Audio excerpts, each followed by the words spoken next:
السلام عليكم ورحمة الله وبركاته. ازيكم يا حبايبي؟ عاملين ايه النهارده؟ ان شاء الله هنعصج مع بعض كده لحمة مفرومة ونشيلها بقى جاهزة كده لتجهيزات رمضان. انا معايا كيلو، ده كيلو الا ربع من اللحمة،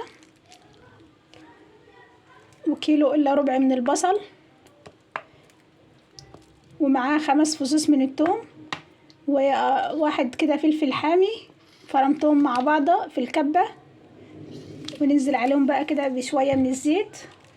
وعندي كده شوية جزر كده حلوين مبشورين، يعني ربع كيلو من الجزر. نرفع بقى مع بعض البصل على النار ونعصج اللحمة. وعندنا بقى التوابل نشوفها مع بعض. عندنا البصل يبقى كمية حلوة كده للحمة المفرومة، يعني قد الكمية بصل، يعني لو عاملين كيلو لحمة نحط لهم كيلو بصل، ولو حابين نقلل الكمية مفيش مشكلة، البصل غالي. يبقى انا حطيت كيلو الا ربع من البصل، عليه 5 فصوص من الثوم، وقرن فلفل حامي، وهنزل بقى عليهم بالملح وفلفل اسود.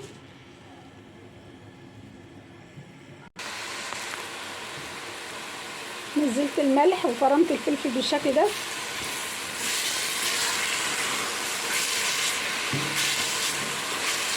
بس البصل هتدبل.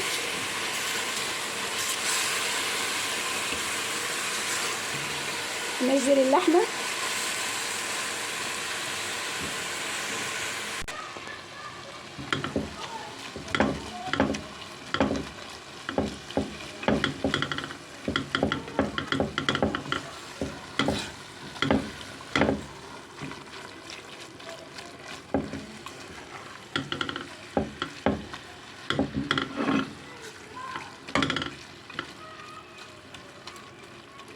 كده فكفكنا اللحمه من بعضها عشان ما تبقاش كتل كبيره.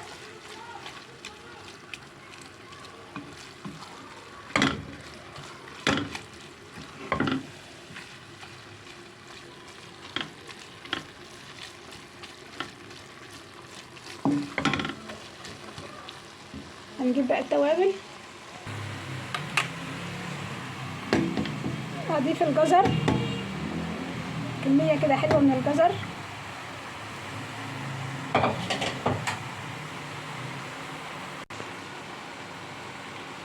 نزلت الجزر،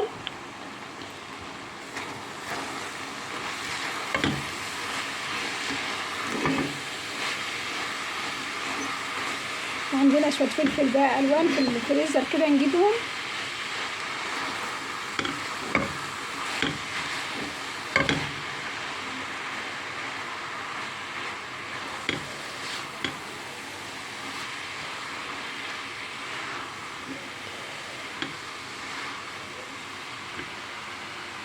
نزل بقى رشه صغيره من جوز الطيب، رشه صغيره من القرفه، رشه من الكركم،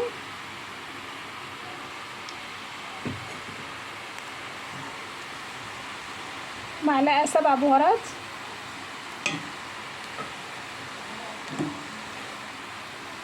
وبابريكا،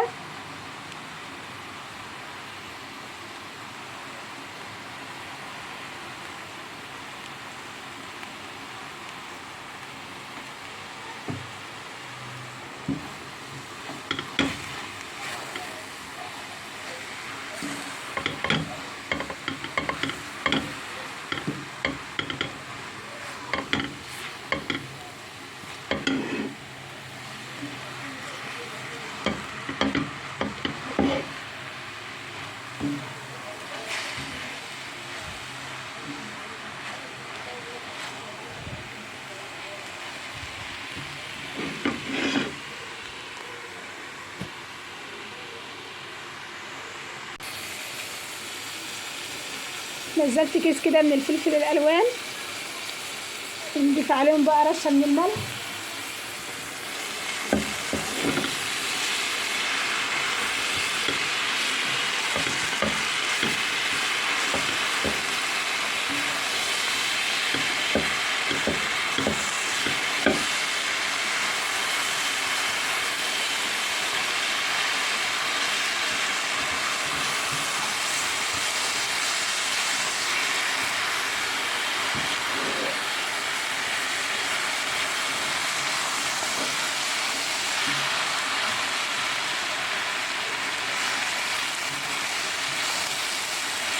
هنسيبها كده بس دقيقتين 3 بقى على النار، لما الفلفل كده يفضل معانا، وخلاص هنشيلها من على النار.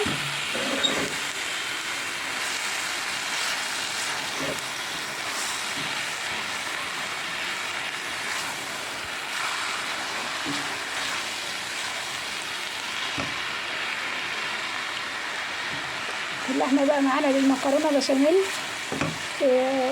بطاطس محشية، للرقاق، الجلاش، طواجن مكرونة كده بالصلصة في الفرن، اي حاجة بقى ماشية معانا المكرونة دي. اللحمة دي تبقى موجودة بقى معانا في الفريزر، نطلعها بقى كده على طول، نطلع الكيس ونستخدم بقى نعمل الوصفة بتاعتنا بسرعة كده. خلاص نشيلها من على النار، تبرد ونشوفها بقى نعبيها في الاكياس مع بعض. اللحمة بردت معانا بالشكل ده، نعبيها بقى في الاكياس وهنشوفها مع بعض.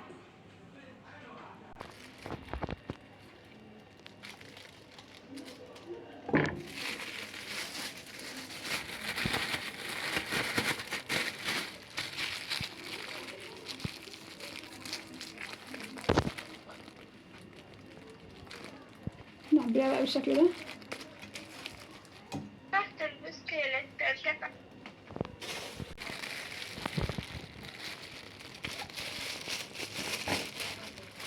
نقسم بقى الكمية بتاعتنا دي في 4 أكياس، ولما نيجي نستخدمها للوصفات بتاعتنا بقى على حسب الوصفة، يعني ايه هنضيف لها حاجات تانية، يعني هنزود كمان الكمية تانية.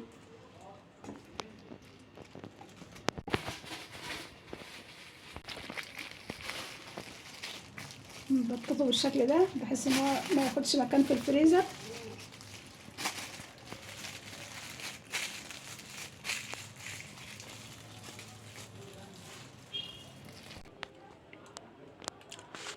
دي كمية اللحمة بتاعتنا، عملناها 5 أكياس بالشكل ده، 4 كبار واخر واحد بقى كده يعني وسط، نخليه ده للسمبوسة.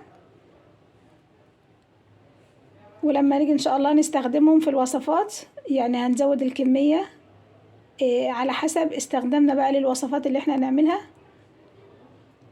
جربوا بقى الفيديو بتاعنا سهل وبسيط. وهنا يكون خلصنا الفيديو. لو عجبكم الطريقة اكتبوا في التعليقات، ما تنسوش تحطوا اللايك والاشتراك في القناة وتفعيل زر الجرس ليصلكم كل جديد. والسلام عليكم.